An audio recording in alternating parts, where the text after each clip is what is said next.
It's great to get started on our Avoiding Alzheimer's talk. This is probably one of the most popular topics that I have spoken on in the past couple of years. And so, what our focus really is in this talk is what we can do on a daily basis to preserve and even regain brain health.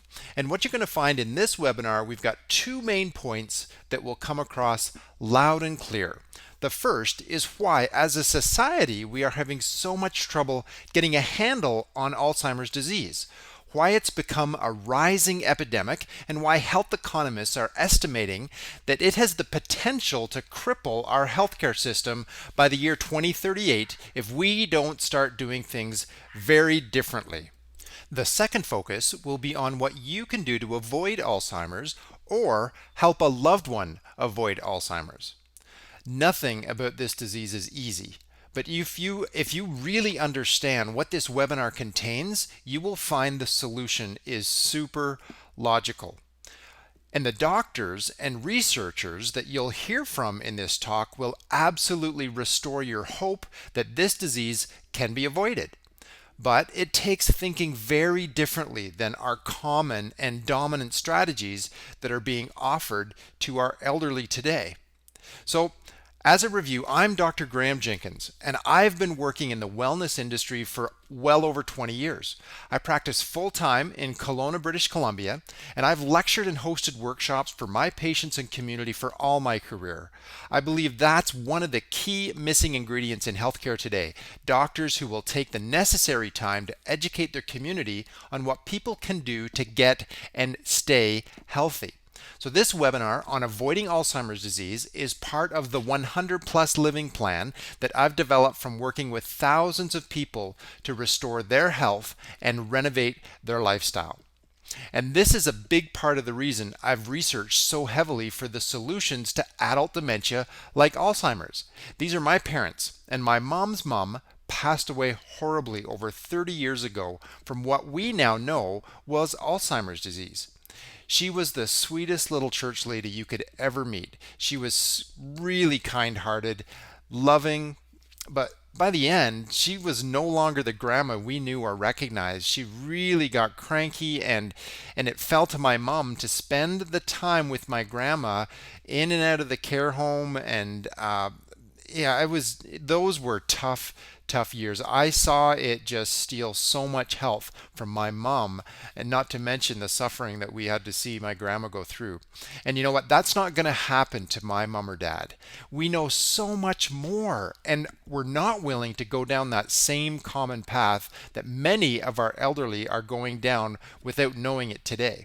So what I'm going to share with you in this webinar is exactly what we learned from my grandmother's dementia and ultimate death, and what we are having my mom do to ensure that she has incredible brain and memory health. And we're not just satisfied with just the here and now for when she's maybe in her 70s and moving into her 80s. Our goal is to make sure my mom knows her grandkids' names and faces, even her great-grandkids' names and faces, and is an important part of their lives right up until she decides to leave the planet at a ripe old age. And I actually believe that if we do things right, we should be living into that 3-digit club with our mind intact and our bodies fully functional. Because my sole purpose with these 100 Plus Living webinars is to simplify your health choices so that you can focus on what matters most. Now, for me, that's loving my family, following my purpose to help as many people as possible get their health back and keep their health back, and then teach them the things so they don't destroy it again. That's my goal. Yours may be completely different. It might be more work oriented, it might be more relationship oriented, it could be I want to travel the world. Whatever that is, that's what I want you to be focusing on. So if we can give you simple and effective health strategies in these webinars, then I'm accomplishing my goal, and that's what it is that we want to do. And before we start, I want to make it completely clear that I'm not perfect in all of this stuff. You know, my wife and I are raising 3 super active kids, and we're trying our best to put everything we know into play, but we also know that sometimes we drop the ball. But it doesn't mean we stop trying. Every day's a new day.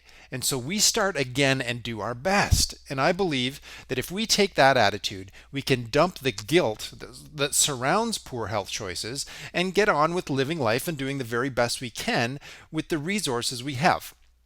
And that's a perfect introduction into why I've created these web-based talks. So your toolkit grows and grows and grows and starts getting filled up with real world practical strategies that actually generate results.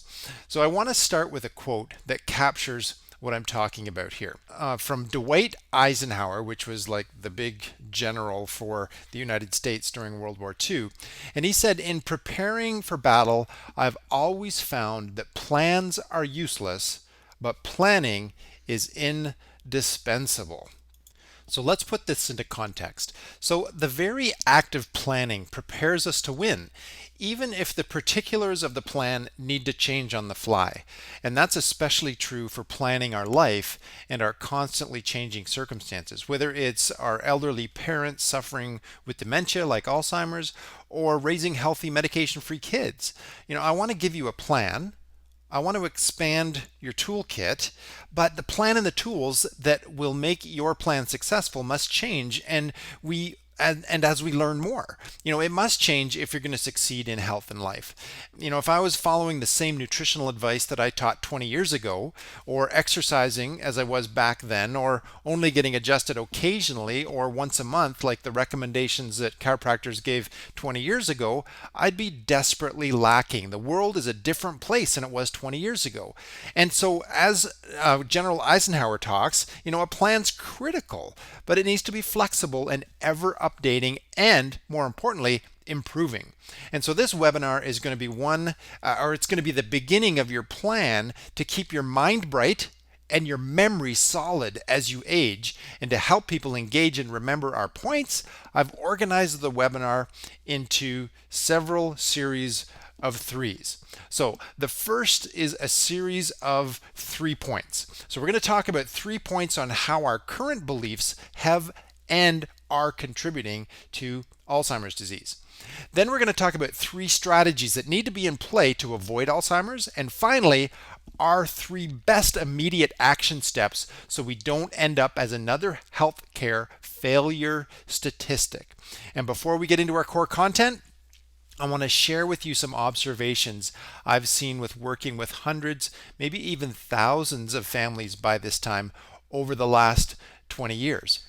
So one of the observations I want to start out with is, where does our lifestyle come from? And I think if we understand this, it'll cut through some of the confusion between genetics and how our lifestyle contributes to disease. Now, it's absolutely true that diseases have a genetic component. There are conditions that run through families, but as doctors routinely see, we see many diseases happen to people who do similar and like activities. Basically, people who have a similar lifestyle. This, I believe, is a major missing link in understanding and ultimately beating many modern day diseases, these 21st century diseases, a category that our topic fits in perfectly. So why does a disease like Alzheimer's hit people in the same family? Is it genetic? Is it lifestyle? And the answer is yes to both. Genes contribute, but lifestyle activates. So let me ask you some questions so we're all on the same page about this, because I know for some of you, it's hard for you to get your head around this because it's been drilled into you that genetics is the ruling cause of all disease. And so there's either nothing I can do about it because my parents had it, or I can completely ignore my lifestyle because my parents didn't have this, so I can destroy myself in 100 different ways. So here we go into our questions. Where do we learn to enjoy the foods that give us comfort? So in times of stress, we reach for cookies or something else we know that's not good for us, that's going to take the feet right out from under us long term. Where do we learn the habit of avoiding foods that we feel are awful or that we believe are difficult to swallow, even though we know this is absolutely what we need to be putting in our body if we're going to live a long and healthy life? Where do we develop our attraction or repulsion towards sports or any physical activity? I've met people who just they cringe at the thought of sweating. Like that's just wrong, right? And how often do we reach for Tylenol? Where did we learn that? You know, tendency, or something simple like how many glasses of water we consume each day, or something I see all the time, how often we go to a chiropractor, or whether we'd even consider that in our healthcare strategies, or just period, just taking the time to authentically look after our health rather than just popping a pill. All these lifestyle attitudes and habits are often in stone from an early age. Often, not always, but often following pretty close in our parents' footsteps. The vast majority of people adopt many of the lifestyle choices they observed growing up.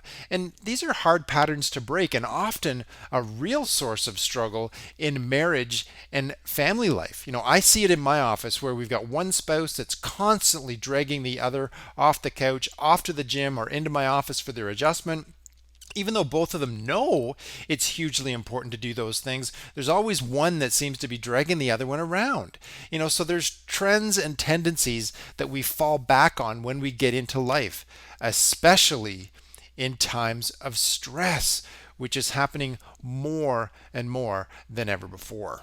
Those beliefs and activities have more impact than we really want to consciously admit, especially if they're bad for us but bring us comfort. For some people it's a bag of chips, for other people it's a bag of cookies, other people it's zombieing out in front of the TV, flipping through the channels. Either option, these just are not healthy. People know it's not healthy, but they do it nonetheless. So rather than blaming inherited genes, we really need to expand our understanding of genetics and consider this emerging field called epigenetics. So epigenetics is a much more accurate understanding of how genetics contribute to disease or build health. That's what we're going to be talking about tonight, building health, building brain health, making sure your memory cells and your brain is healthy for life. So epigeneticists have shown us that genes can be turned on or off based on our lifestyle. So poor nutritional choices, lack of proper exercise, or poor nerve system performance, so bad posture, long-term sitting, all these things that totally destroy our nerve system, this actually plays into the negative side of genetics by activating disease genes. And on the other hand, what we're going to talk about tonight in this webinar, 100 Plus Living Nutrition, Fitness, and Neurology, that actually activates healthy gene expression. So you can have the exact same genetic code as somebody that's, full of disease. If you're making the right lifestyle choices and building into this 100 Plus Living plan, you're not going to see those genes turn on. And this is the main reason I've created this 100 Plus Living plan. Is it's all about slanting the deck away from disease genes and ramping up towards turning on the healthy longevity genes. So to sift through all the noise out there, that's what this 100 Plus Living plan is about, and to help you clarify what you can do to start activating the genes that support health and resist disease. Now, we can't change our genes, but we have absolute control over which genetic predispositions are activated, and more importantly, which genetic defects are turned off. So it's not about blaming our parents for the diseases we inherit, but maybe rather blaming them for not teaching us better lifestyle habits in our formative years.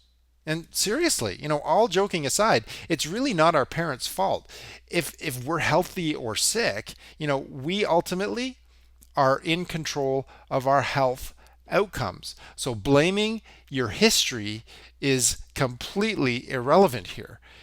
We are ridiculously in control of our health outcomes, but following the crowd will not give us the life we want. We need to think very differently than the average health consumer.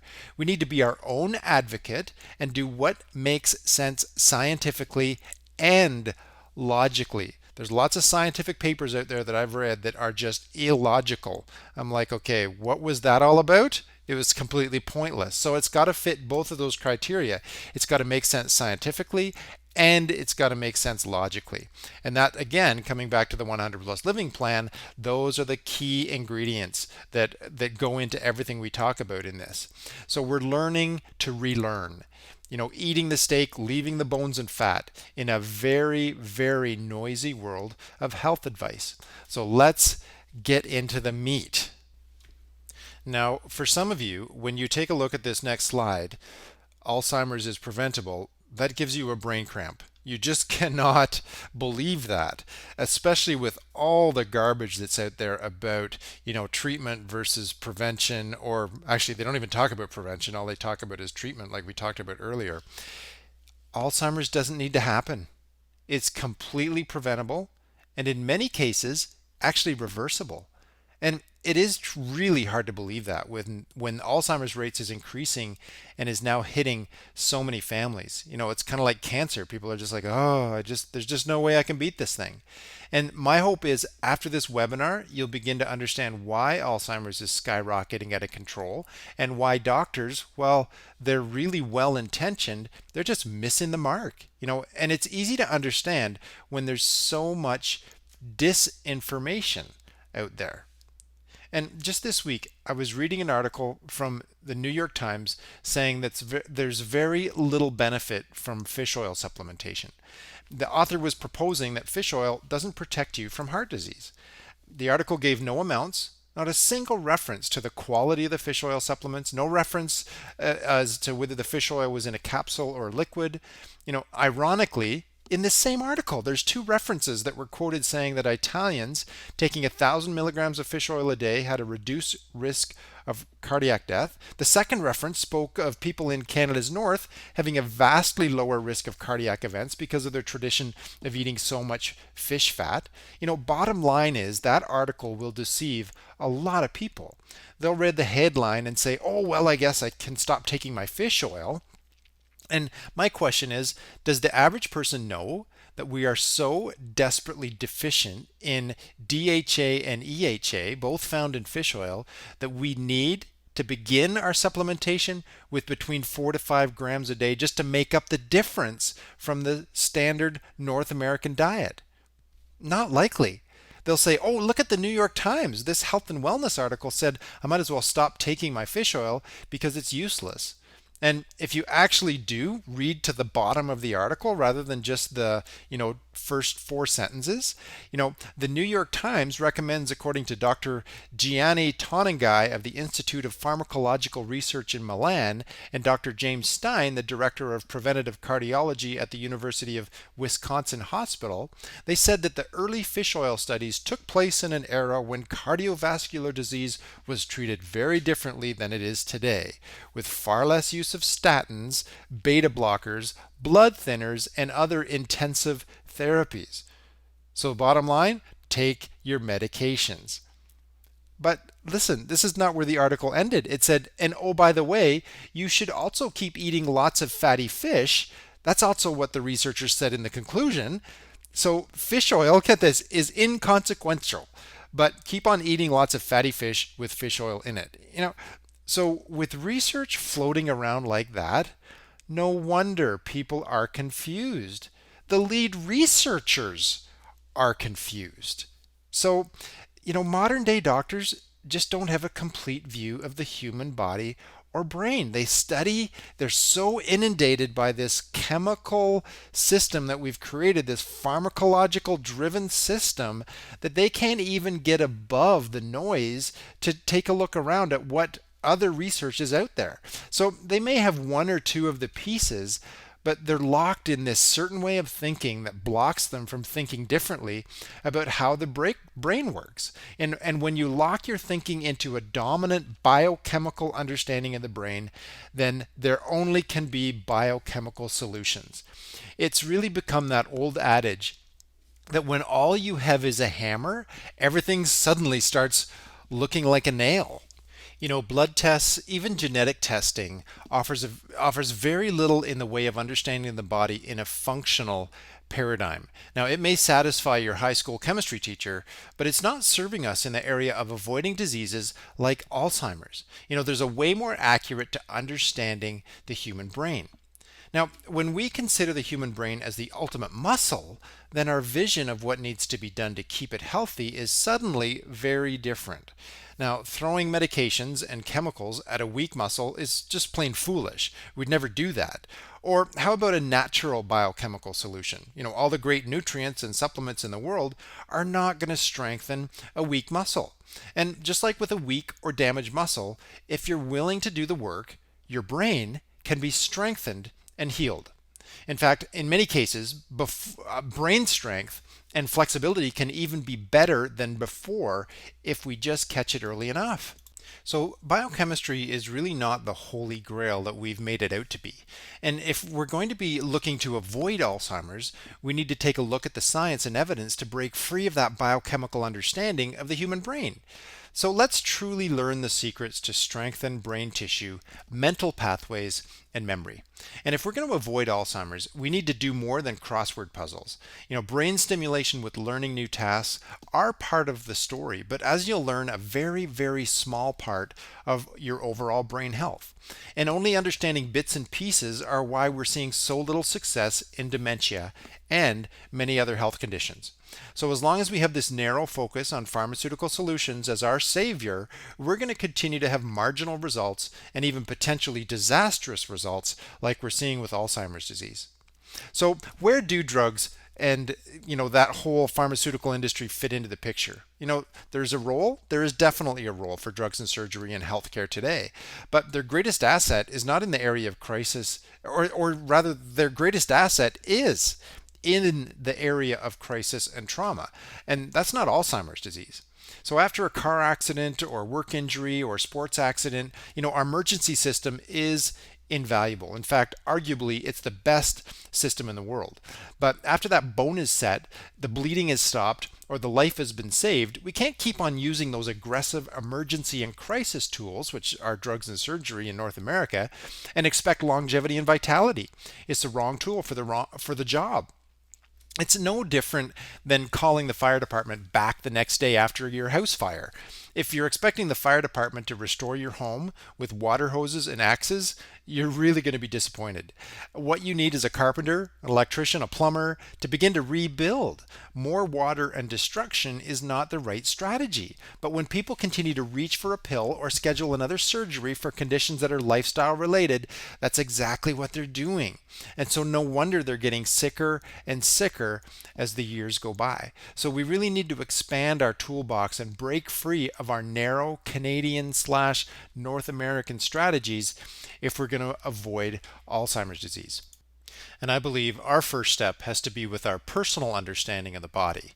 And looking at the brain as a muscle is much more accurate in understanding of how your brain actually functions and how to keep it healthy for life. We've been told by some super intelligent people that, the brain is the world's greatest supercomputer. It's pliable and moldable. It functions very much like the most incredible data processing device we've ever seen. And when you've got people like Roger Penrose, who was Stephen Hawking's lab partner when they were, coming up with all these theories of the physics of the universe and this kind of stuff, he's saying, what's in our head is orders of magnitude more complex than anything one sees in the universe.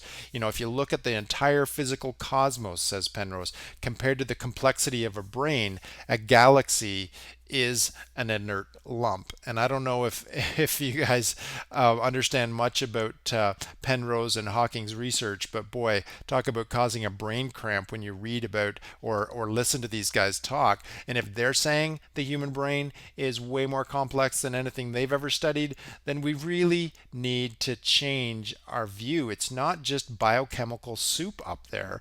There's more to the brain than what anybody, including the doctor, knows about what's going on there. So, we need to expand our vision. We need to get out of that old way of thinking, and this can get a little overwhelming, and thinking about hacking your brain might just stress you out and force you into kind of leaving it to the experts, plugging your ears, not listening to anything else I say tonight. Please don't do this. You have to be your own health advocate. The experts are not getting this figured out, and every day that passes, another Canadian family is thrown into crisis with another diagnosis of Alzheimer's disease. According to the researchers, they're saying 1 every 2 minutes if things don't change. So by 2038, we're supposed to have a new diagnosis of Alzheimer's disease every 2 minutes if we don't change. But the key is we just have to change. That's all. So we can't leave it up to the current system to come to our rescue.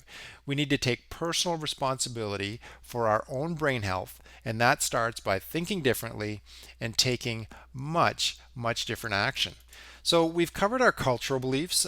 Now we need to go and really take a really good look to expand our personal beliefs if we're going to get our hope back about being able to avoid Alzheimer's. Without the hope that you can change your chances of getting Alzheimer's, it's really going to be hard to believe that doing anything that we talk about is going to make a difference. I sit across from people almost every single day that just their believer has been totally beat out of them. So I'm telling them about what's possible with their health. And because they've been, raised in this North American paradigm that, it's drugs in, organs out, and that's your only option. Or, your parents had it, so it's just eventually going to happen to you. No, no, no, no, no. We need to make room for way, way better, more hopeful beliefs. So belief shift number one is you really need to understand that your body is a self-healing organism. Just like after you take a cast off your broken arm, those weak and atrophied muscles need to be retrained. And often, if you do that well, that arm can even come back stronger than before. And as I alluded to earlier, most North Americans have a brain that's not being stimulated enough. And one of the big ahas that you're going to have in this webinar is that the number one stimulant for brain growth actually is, what that actually is not what you think. Your brain can heal, your brain can be strengthened, and it may even come back stronger than ever. Belief shift number two is you must become the most interested and intelligent expert on you. You've got to become your own doctor, or maybe a better term is advocate. There's no excuse in today's information age that you can't know more about your brain health and what you can do to improve it than any doctor you talk with. See, the role of a good doctor is to point you in the right direction and let you loose. In fact, I love the word mentor rather than doctor. The term doctor comes with so much baggage in today's society. And many of my patients know more about their medical diagnosis than I do. And I don't apologize about that. And it's not because I'm clueless. I've got minutes to spend with each patient. They've got hours available to spend on researching their health, and I expect them to get smarter. My job is to point you in the right direction. If someone comes in with an off-the-wall health strategy that they read on the internet, then I can add my 2 cents and get them refocused. But 90% of the time, it's been my experience that people are intelligent. They're very intuitive. They're living with this thing day and night, and they generally will come up with mostly the right solution. So do your homework. Look at your health as your hobby and start figuring yourself out. Leaving it up to the so-called experts is a recipe for a very unfulfilled and very disappointing life. You will constantly be disappointed in your doctor if you're expecting him or her to do the research for you. It's not possible in today's healthcare environment unless you've got your own private physician. And you know what? Even that doesn't guarantee that they'll be on the leading edge of everything that you're concerned about. And belief shift number three is you've got to be the salmon swimming upstream.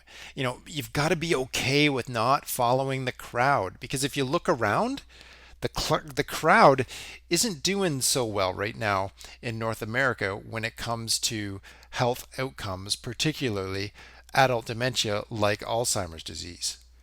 I'm a big quote guy, and so here's a really great quote from Ralph Waldo Emerson. It says, "Do not go where the path may lead. Go instead where there is no path and leave a trail."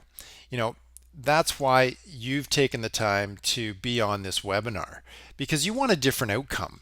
We all want to live a long and healthy life and die with our wits about us. We want to remember our great grandkids' names and faces right up until your graceful retirement from the planet. So here we go. We've covered our 3 belief shifts. Now we're going to dive into our 3 strategies. So if you haven't picked up a pen and paper, now is the time to do it, because these are going to come rapid fire. So the first thing we need to talk about, strategy number 1, is you need to supply your brain. If you're going to beat Alzheimer's disease, I mean really beat it and have great brain health, you've got to supply your brain with proper nutrients and avoid nutrition that's causing brain damage. So, decrease the inflammatory and brain destroying activities that are common and actually prescribed in North America. We need to kick the high carb or the grains, low fat dietary strategy to the curb, especially in the area of brain health. Good fats are essential to ensure the brain has the proper building blocks for cellular repair and healing. The quicker you can move away from grains, the better. The sooner you can get high quality fat into your body, the better. In fact, Dr. Barry Sears estimates that upwards of 95% of North Americans have some degree of cellular inflammation. Again, the acid addictions have got absolutely no business of being in the human body, so you need to get those out of your diet. So white sugar, white flour, white pasta, white rice, caffeine and alcohol, all those are acid addictions. So you absolutely have to get those out of your nutrition. The next point here is we've got to stop the brain damaging effects of modern heart disease recommendations. Just statin use alone increases the risk and rate of Alzheimer's disease. So by artificially lowering cholesterol levels, we're starving brain cells of an essential nutrient, cholesterol. And I'm not going to go into an expose on statin medication, but I'd encourage you to look at the work of Dr. Stephanie Stenoff, as she and her team have been investigating the damage statins have been causing for years. Here's a brief video of Dr. Mercola interviewing Dr. Stenoff, just to give you a teaser on what she has researched. And you've compiled some information about statin drugs. That's and right. I'm wondering if you can, and sought and wrote papers. Yes. Obviously written hundreds of papers. You know how to write a paper.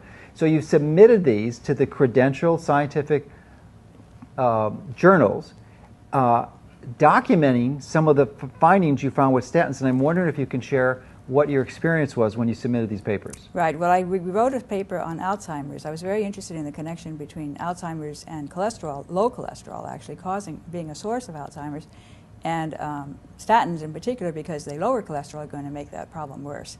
And we wrote a paper that had a lot of references and a good story about the effect of low cholesterol in damaging the brain and inducing Alzheimer's. And in that paper, we made several references to statin drugs. And we submitted it to a journal, and it came back rejected. And part of the grounds of rejection had to do with the mention of statins. And so we took out all the mentions of statins and resubmitted the paper to a different journal, and then it got accepted. And this paper you can read this paper in the European Journal of Internal Medicine. And I can tell you that in the 10 years since statins were first introduced from 1980 to 1990, the incidence of heart failure doubled. And right now, heart failure has beat out cardiovascular disease as the #1 cause of death in America. I mean, it hasn't been... When did that transition occur? I don't know, but I've read that it's true today. I mean, it's just kept on going up, along with the increased use of statins. And it is very clear to me that statins are causing the heart failure. And I can give you all the reasons why. It's all, different. Of course, you know about coenzyme Q10, and that's part of it. Statins not only interfere with cholesterol synthesis, but they basically interfere with an early step in the mevalonate pathway. And that mevalonate pathway is the central pathway for all the sterols, steroid management in the body. And steroids are really, really important. All the steroid products, cholesterol, vitamin D. Vitamin D is actually very, very similar to cholesterol, and is produced from cholesterol in the skin. And then you have all the sex hormones, estrogen and testosterone, all of those. And then you have cortisone, and you have the dolichols, which are involved in keeping the membranes inside the cells healthy, and you have the coenzyme Q10, which is critical to the energy generation in the Krebs cycle in the cell. So all of these products of this pathway, the mevalonate pathway, are messed up by statins. So I don't personally understand why anyone would think that was something that would be worth taking.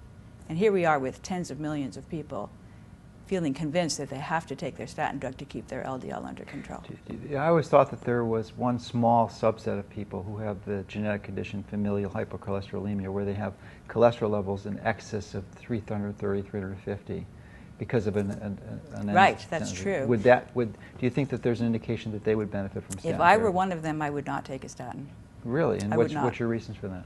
I just think that the drug is far too destructive. I Okay. cannot believe that something that interferes with something that important in biology could possibly be a good idea, even in that case. That was my only exception, but it still is less I know. than 1 in It's a 1,000 very people tiny- taking statins. Right, it's a very tiny piece of the population.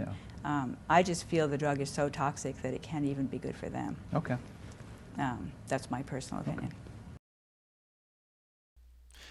So, as I've already mentioned, grain-based diets are disastrous. And if you are going to stay on statins, you absolutely need to be supplementing with CoQ10. So your best bioavailable source of CoQ10 is the reduced form ubiquinol, not ubiquinone. So it's at least four times better bioavailable. So it's the coenzyme Q10 that ends in NOL, not ONE.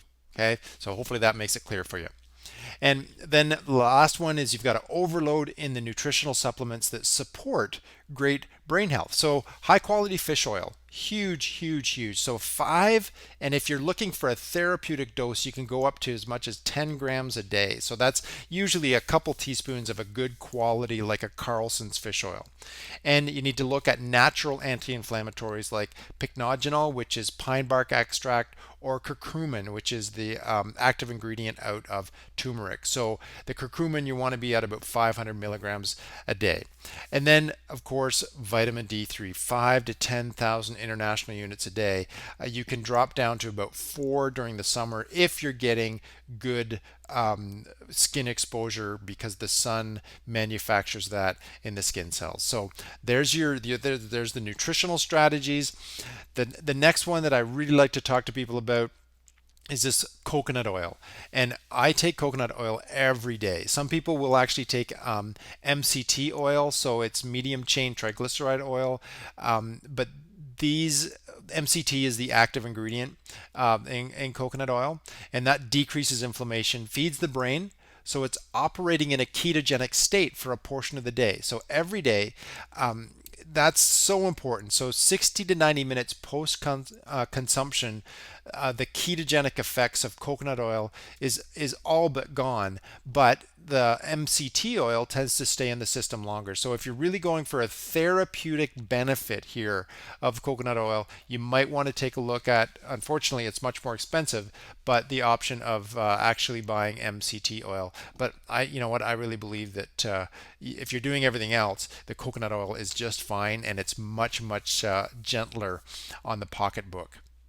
And if you read a study saying that fish oil or vitamin D3 has proven ineffective, I can guarantee you that they've only used 1,000 milligrams of fish oil and even less vitamin D3, or worse, vitamin D2, which is pretty well useless for the human body. So now we're moving into strategy number 2, and this strategy is the one that I believe if we could get this one down, we would see a dramatic reduction in Alzheimer's disease and adult onset dementia. So we're talking about exercising your central nervous system. So first point, it begins with a daily walk and includes a weekly chiropractic adjustment. So walking 60 minutes a day with a 15 to 20 minute portion of that at an intensity that takes your breath away is critical for brain health. Motion is life for your body and your brain. There's a section in your brain called your hippocampus, and it's the region of the brain that shows the most degeneration in Alzheimer's patients. It's the beginning of where the nerve cells lose their ability to communicate and begin to die. Movement signals from the body stimulate the hippocampus. Even more critically, it's estimated that 90% of the body movement signals come from the small pressure sensors from the joints that make up the spine. So there's 70 plus joints in all along the spine. So anywhere there's a block to the spine, which is the number one stimulus to the brain, that'll be sabotaged. That's where today's chiropractic fits in. It's the biggest bang for your effort on so many levels because it directly stimulates your brain. So your chiropractic adjustment increases the mobility of your spine, and in turn, when you're moving, because you're moving that spine through its full range of motion, its maximum mobility, when you're doing your daily activities, you're actually stimulating this very specific section of the brain, the hippocampus, which is the beginning of, which is the center where people begin to lose the most cells and actually move into the Alzheimer's diagnosis. This is absolutely phenomenal stuff. And what I have here is a video showing you what is actually happening to those small joints along the spine as your posture fails forward. And this is the most common thing that we see in chiropractic offices today. So the spine itself will start to bend forward, the disc spaces will start to degenerate, and you'll lose disc height, and so there's actually less space for the nerves to go out and do their job. And like I said, these small sensitive joints that feed the brain, particularly the hippocampus, it's like this rusty hinge. And if they're not getting that full range of motion, those joints aren't getting that full range of motion, your hippocampus isn't getting all the signals that you need. And so you can see here, when people are losing that posture, they're losing that ability to be upright, they're curling forward, literally the signals that will keep your brain healthy they're just not getting to the brain at all. So it's these body signals to the brain that actually feed the brain. So after you've got that covered, the 1 hour brisk walk a day and a weekly chiropractic adjustment, then you can add some body weight exercises and some simple resistance training. That will take your brain stimulus, your muscle development, and your bone density to an entirely new level. But start with the fundamentals. Okay, our second point in this section of exercising your central nervous system is exercising your brain with learning, reading, and mental stimulus. So this is the pop culture advice of doing crossword puzzles, learning a second language, or learning to play a musical instrument. But remember, it accounts for less than 10% of brain stimulation. So it's still valid advice, but as I mentioned, it's a real small part of the picture. And if this is all our seniors are doing, then they really won't see the results that they need if they're going to keep their brain function for 100 plus years. Okay, we are getting down to strategy number 3. So remember, we're going in groups of 3 with this webinar tonight. So strategy number 3 is keep your relationships vibrant and healthy. Matt Lieberman is a social psychologist and a neuroscientist, and he wrote a book called Social: Why Our Brains Are Wired to Connect. And I'm sure his conclusions won't surprise any of you. The more we value relationship, the healthier our brain. It's very similar with the heart disease research we talked about in the 100 Plus Living Beating Heart Disease workshop, where it's been shown that people with high quality relationships have a much lower incidence of heart disease. Well, Lieberman's research showed that it was not the quantity of the relationships that had the biggest impact in brain health, but the quality. So introverts, take heart. You are just as able to benefit from this research as your extroverted neighbor. In our culture of cyber relationships and virtual friendships, we are in one of the greatest periods of social isolation than ever before. We need to work hard at building and maintaining positive, real relationships. Yes, it's great to stay connected over social networks in this new digital world, but it is absolutely no substitute for the real thing. And Matt Lieberman's research proved this. You have to have real quality relationships if you're going to get the benefits of brain health from your socialization. And you do really need to be smart when you're choosing those primary relationships. So remember that quote. I don't know if I've used it in past webinars, but it's a pretty popular one by Jim Rohn. It says, "We are the average sum of the 5 people we hang around the most." So make sure you're choosing people that value what you value, want to go where you want to go. And I mean in life, I don't mean tomorrow morning to the grocery store. And make sure they're positive, expectant people. As an example, if you value marriage, it'd be difficult to not be affected by people who are constantly finding fault with their spouse and talk about how horrible being married is. If you value living within your means, not going into consumer debt, but you hang around people who are highly leveraged and splurge with every new fad, it won't be long before you're pulling out your credit card and making purchases that are unnecessary. Or how about health choices? If you're making a commitment to lose weight and prioritize your health, but you hang around people who are constantly making foolish health decisions and they let their weight get completely out of control, where do you think you will be in 5 years after being exposed to that kind of behavior on a regular basis? One of the greatest risk factors to someone in my office continuing on with their care is their peer group and spouse. If they're able to encourage their loved ones and friends to adopt a chiropractic lifestyle and join in on the 100 plus living plan, then they are way more likely to succeed. If they can't, then there's a huge chance of them losing focus and dropping out of care, even though it was a priority for them.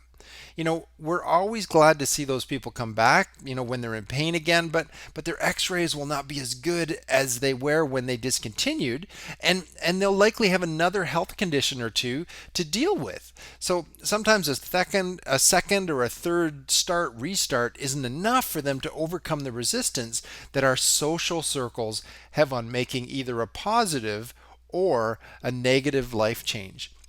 We truly are the sum average of the 5 people we hang around most. So choose your friends and mentors really carefully. Okay, well, we are really coming in for a landing here. So I want to just to remind you of the couple of groups of threes that we've went through. We've talked about the 3 beliefs that have to change.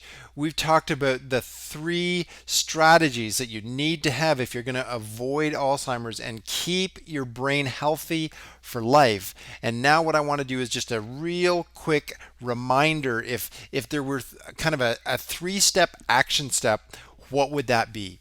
So what is going to be your next best action step?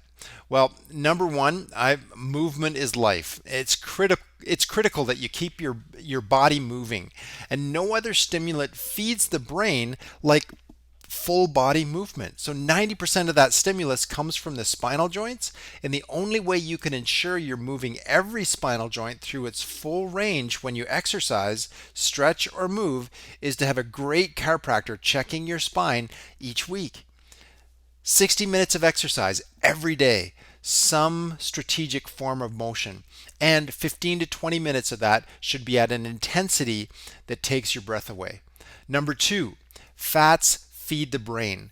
Grain causes brain damage. Move away from the grains, get your carbohydrates from veggies, and start consuming lots of healthy fats from fish oil, coconut oil, avocado, and other great sources of healthy fat, even cheese. So fish oil, you want 5 to 10 grams a day. Vitamin D3, 5,000 international units a day. These are the bare essentials if we're going to have any sort of therapeutic benefit to the brain. There's a difference between just maintaining and actually rebuilding lost ground. And finally, number 3, stay social, but make sure your most influential relationships are with people who want to step out the 100 plus living plan, some of the principles, the things that we're talking about in these webinars.